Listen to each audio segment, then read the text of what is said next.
Christianity arose during the first century of the Common Era as a minor sect of Judaism in relative obscurity. Although it didn't initially exhibit any signs of becoming a dominant establishment, it has since evolved and developed continuously over the last 2,000 years. Today, Christianity boasts the largest following and broadest global presence of any religion, extending to every corner of the earth and spoken in every language. Christianity has roughly 2.1 to about 3 billion followers globally. While there's been a decline in Christian adherents in Europe and North America, this drop has been offset by a considerable rise in numbers throughout Africa and Asia.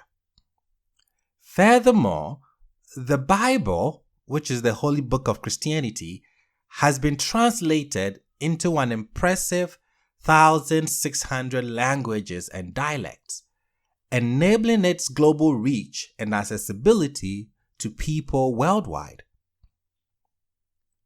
Christianity's distinct character lies in its historical significance, with its founding principle centered around the notion of the divine taking human form and actively shaping historical events.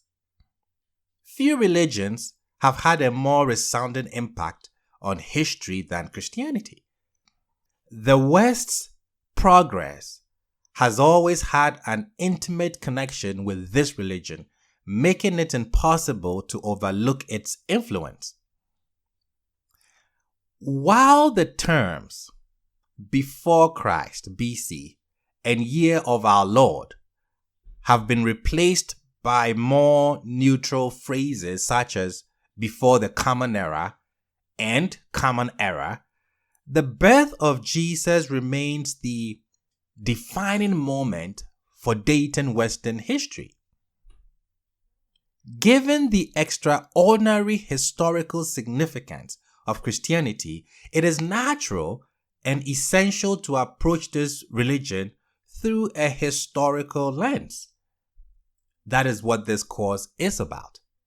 The need to study its history is further emphasized by the widespread ignorance and gullibility surrounding Christianity's past. While gaining access to reliable historical knowledge has always been challenging, it seems particularly difficult in contemporary times when people are not interested and have limited knowledge of the past. When an individual or a society forgets its history, it can fall prey to misleading and distorted accounts of the past. Unfortunately, this has become commonplace in today's society, as historical amnesia, as my teacher will call it, has left people vulnerable to these inaccuracies that can shape their perspective of the world. The scarcity of accurate historical knowledge about Christianity is not limited to its critics and opponents. The sad part is that Christians themselves are equally uninformed. It is commonplace for Christians to assume that their existing forms of worship and devotion, including the contemporary organization of the Bible, have remained unchanged since the religion's inception, which is inaccurate. In reality, these aspects of the religion have undergone a complex and often gradual evolution over time. Misconceptions about Christianity's past continue to persist despite being fictitious. For instance, some people believe that certain gospels existed before the ones present in the New Testament, but were deliberately suppressed because they propagated a more radical version of the religion.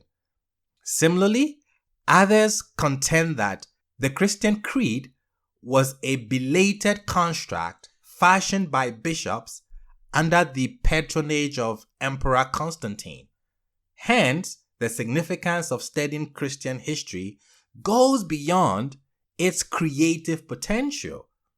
Its corrective function is equally essential in dispelling such myths and providing a more comprehensive and consensuous assessment of the available evidence. And this is what we're going to do in this course and in this series.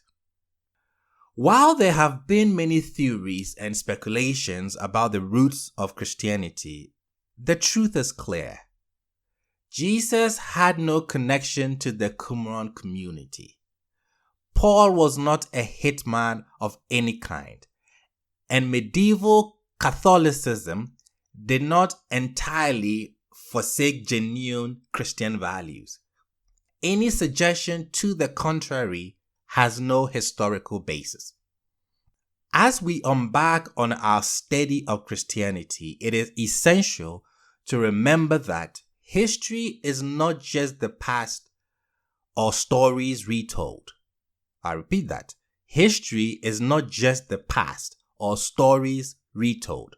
It is a creative activity in the present, conducted by historians who go through preserved memories and primary sources to determine what happened in the past.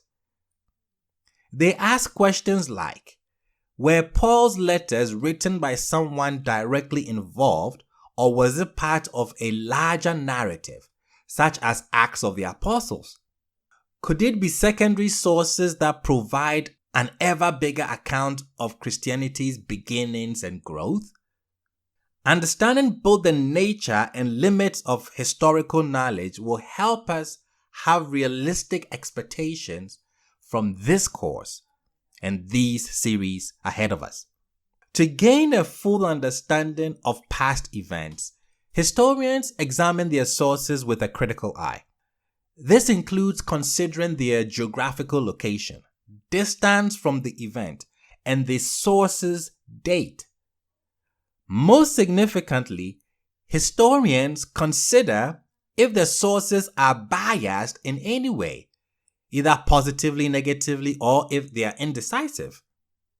With this information, a narrative is constructed based on the evidence provided by the sources. The task of historians is limited by the sources available to them. Records that can shed light on the past. Those are the sources. This involves a complicated journey, beginning with someone witnessing and recording events, leading to its preservation and editing, translation, publication, and then reading. What you should know is that each stage in this sequence involves elements of interpretation and decisions that could influence the material's accuracy.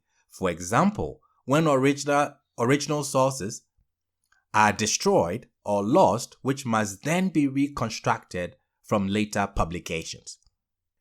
The majority of Christian evidence comes from within the empire and is expressed in Greek and Latin. Yet, there is a large amount of Christian literature composed in Syriac, Ethiopic, Coptic, Georgian, Slavic. Additionally, these sources are not equally balanced.